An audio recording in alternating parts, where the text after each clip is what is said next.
The Corey-Bakshi-Shibata reduction is an enantioselective reduction of ketones using borane and a chiral oxazoborane as a catalyst.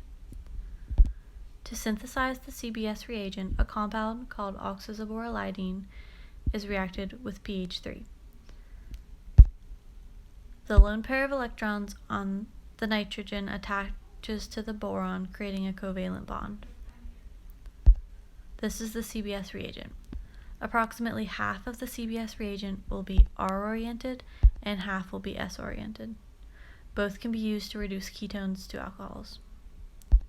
When R-CBS is used, the products will have an alcohol group facing forward, while the products of S-CBS reduction will have an alcohol group facing away. Ketone is reacted with R-CBS. The lone pair from the oxygen forms a covalent bond with boron, forming this intermediate. Then, the double bond between oxygen and carbon becomes a single bond and a lone pair on oxygen. This lone pair forms a bond with a hydrogen from BH3.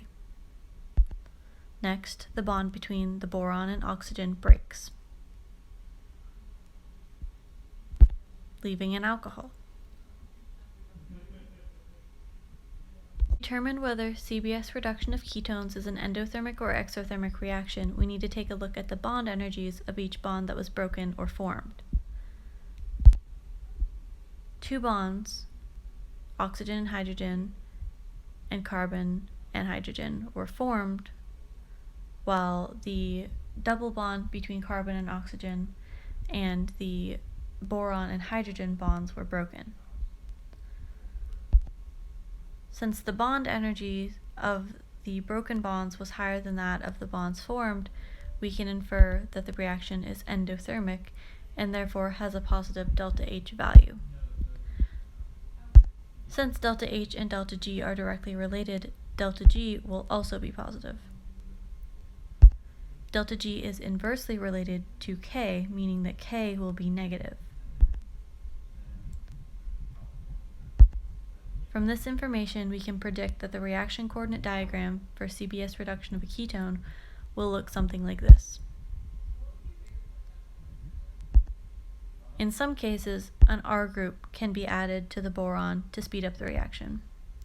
It can also be modified in other ways to increase its effectiveness. In a 2018 study, the CBS catalyst was assessed along with several other oxazoborolidine catalysts generated in situ from chirolactam alcohols and borane. Ultimately, it was found that the catalysts generated from chirolactam alcohols were effective catalysts in the enantioselective reduction of aromatic ketones.